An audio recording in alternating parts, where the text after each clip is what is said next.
In 2014, researchers at the University of Virginia ran a study that should not have had the results it did. They put people in an empty room and gave them one option: sit quietly or press a button that would deliver a mild electric shock to themselves.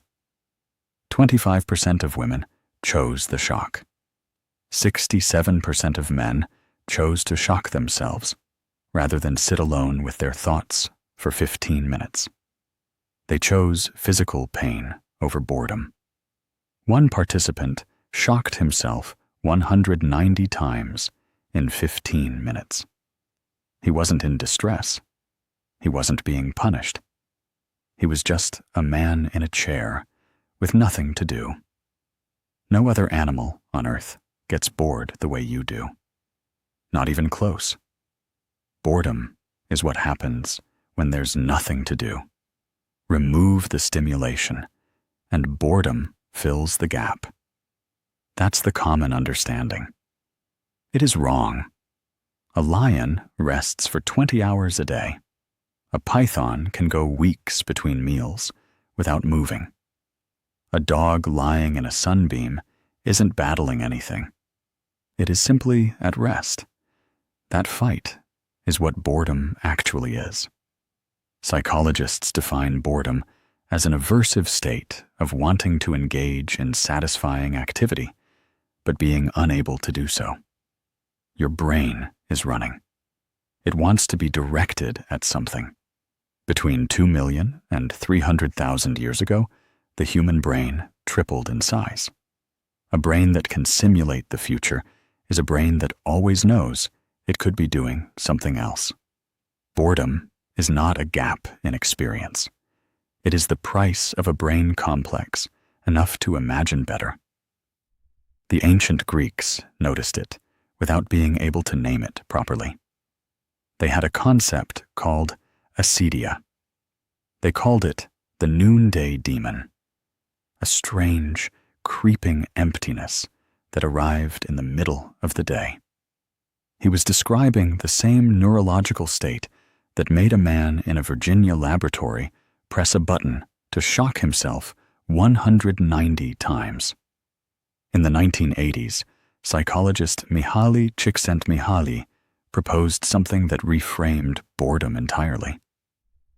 He had been researching what he called flow, the state of complete absorption in a challenging task.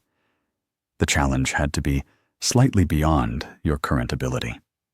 Not overwhelming, not effortless, exactly at the edge. When the task was too easy, far below the level your brain was capable of, the result wasn't rest. It was boredom. Boredom evolved as a signal. It is your brain telling you that you are underusing your most expensive resource. In the environment your brain was built for, boredom had an answer. There was always something that needed doing. The Industrial Revolution didn't just change how people worked. It changed the nature of work itself. You didn't make a thing. You tightened a bolt over and over on a thing being made by a process you would never see the end of. The chronic kind, the kind that festers, the kind that the Virginia study was measuring. Chronic boredom and depression share the same neurological fingerprint. People don't reach for substances because they feel good. They reach for them because they feel nothing. A world of infinite scroll, endless content, frictionless stimulation, engineered to feel like meaning without providing any. You press the button, the shock arrives, and tomorrow you do it again. Every other animal on Earth rests without fighting itself. The lion in the grass is not at war with its own mind. That war is not a flaw. It is the thing that built every civilization, every tool, every work of art. And somewhere right now, a man in a room is is reaching for a button.